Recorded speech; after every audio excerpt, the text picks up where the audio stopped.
Welcome back, everyone, for another deep dive. And today, we're going deep into the world of AI. Buckle up. Yeah, really. It's moving fast, and things are getting, well, a little crazy, Yeah, definitely a lot to unpack. for sure. And, we try to stay on top of all the latest developments for you guys. But this one, well, this one kind of came out of left field. Yeah, I mean, who would have thought, right? Exactly. So we got to talk about it. Absolutely. So China, they just dropped this brand new AI model. It's called Deepseek R1. And, well, it's turning a lot of heads, shaking things up. It's a real game changer. For real, it's making people rethink the whole AI landscape, the balance of power, who's ahead, who's behind, and of course, all those ethical questions that come up with AI. Yeah, always. So that's what we're going to unpack today, the tech behind this DeepSeek R1, the human stories behind it, and those big ethical questions, especially around intellectual property. Yeah, because what does ownership even mean when we're talking about AI? Right. It's a big question. So first, let's set the stage a bit. I mean, everyone knows the U.S. and China are kind of locked in this AI race, right? Oh, yeah, it's been heating up for a while now. And on the one side, you've got the U.S., they've got these big players, Google, Facebook, OpenAI. But then on the other side, you've got China. And they're not just sitting back. They've got their own giants like Baidu and Tencent. Yeah, and they've been investing heavily in AI research, really pushing the boundaries. Oh, yeah, for sure. I mean, and this isn't just about, bragging rights or some tech competition. This is about global power, right? Yeah, exactly. Whoever wins this AI race, well, they're going to have a huge advantage, shaping the global economy, even military strategy, maybe even cultural trends. I mean, it's a big deal. Oh, yeah, the stakes are really high. Extremely high. So you can see why the U.S., I mean, they're trying to hold on to their lead, right? Of course, they don't want to fall behind. And one of the things they tried to do is, like, restrict China's access to some key resources. Oh, yeah, like those advanced computer chips, the ones you need to build powerful AI models. Exactly. And they thought, well, this is going to slow China down, give us some breathing room. Yeah, smart strategy on paper, maybe, but But it didn't really work out that way, did it? not really, no. In fact, you could say it backfired spectacularly. I think so.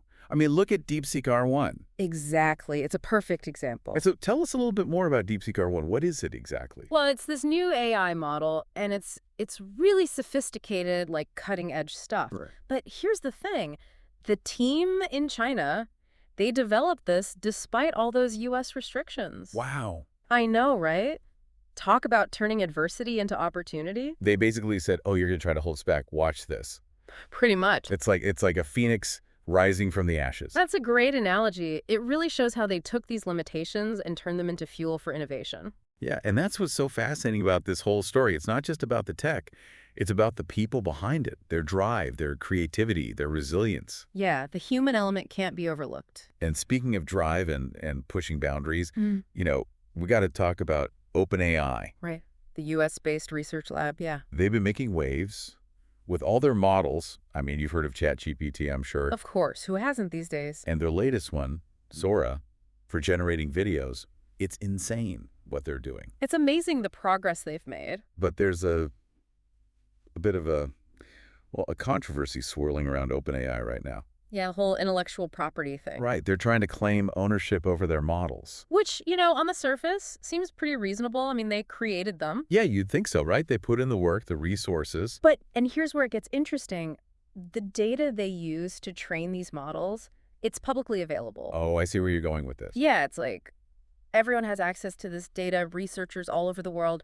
So can they really claim ownership over something built using essentially a shared resource? That's a tricky question, right? It's like saying you own the ocean because you built a boat on it. Haha, yeah, I like that analogy. And that's where this whole situation gets really ironic, especially with OpenAI, Oh yeah, the irony is thick here. because their own model, Sora, it's built on public data too. Exactly. So how can they claim ownership over something derived from something everyone has access to? It's like they're playing both sides of the field. A little bit, yeah. It really highlights this bigger question about ownership in the age of AI. What does it even mean? Yeah. Is it the code itself? Is it the training data? Is it the process of how you put it all together? And who gets to decide? These are questions we're all grappling with, and honestly, there aren't easy answers. Yeah, it's going to be a long conversation. For sure, and an important one. Absolutely.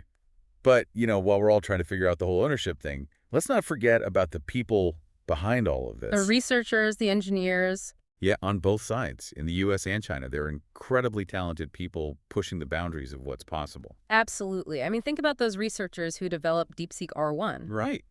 They faced all those restrictions, those limitations, but they didn't give up. Nope. They found a way, they innovated, they persevered. It's really inspiring when you think about it. It is, and it reminds us that even in the face of obstacles, human ingenuity can really shine through.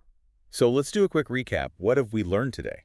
Well, we dove into the AI race, the US versus China, and how it's heating up. It's definitely getting more intense. Yeah, and then we explored the surprising story of Deepseek R1, this underdog AI model coming out of China. Yeah, that was unexpected. And of course, we can't forget about the ethical dilemma, the big question about ownership in AI. Especially with OpenAI and Sora, that's a whole other layer. Yeah, it really makes you think, doesn't it? It does, and I think it's something our listeners should be thinking about too. Absolutely. I mean, as AI becomes more powerful, more integrated into our lives, these questions about ownership, about access, about control, they're only going to become more important. So here's a final thought for everyone out there. Okay, go for it. If AI increasingly relies on public information, this data that we all share, Right. how do we make sure the benefits are shared equitably? How do we make sure the shared resource isn't exploited? That's the million-dollar question. It is. It's a big one, and it's one we all need to be thinking about. Agreed. So keep those questions in mind, and we'll see you next time for another deep dive. See ya. Bye.